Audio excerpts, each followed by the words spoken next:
I always say, stop expecting yourself to be an expert in a season you've never been in before. Yeah. And it's so, I think with social media, even these days, it's so deceiving to think that people have it all together, right? Because it is that highlight reel of someone's life. And I'm like, I have 3 kids. Like my youngest is 3 at the moment and my oldest is 7. And we pastor a church and we're just busy, you know, busy and full busy and great busy. But like, let's not pretend that it's not stressful. Let's not pretend that we drop balls when we're trying to do this whole juggle, right? Because I mean, we do. We do. And I forgot to take my kids to school one day this week.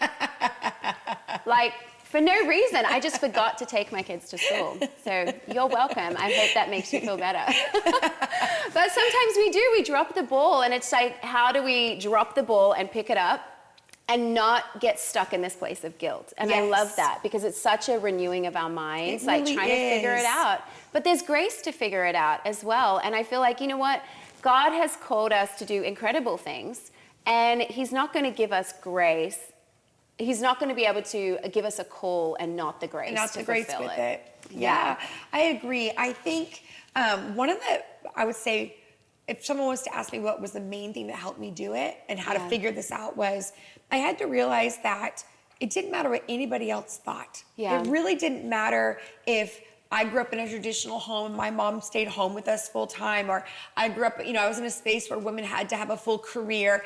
You know, all of that is semantics. What really mattered was my relationship with the Holy Spirit and asking him what he wanted me to do and doing that no matter what anybody else thought. And I remember my husband and I would say this together, which sounds kind of like mean, but I promise that we would look at each other and say, it's us against the world. And it was that concept of, as long as you and I are in this together, it doesn't really matter what everybody else thinks, because they won't stand before God for our kids, and they won't stand before God for their calling. And I think it's really important that, you know, we lean into the purpose that God has on our lives and ask him for strategy.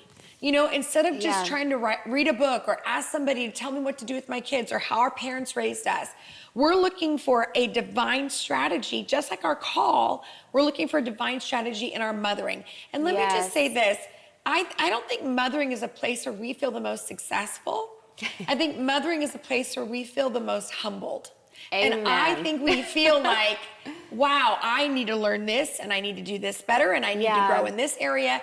And it's a reflection. It allows us to stay humble and allows us to have some insight into how we think about life, how we talk about things, what we believe about ourselves.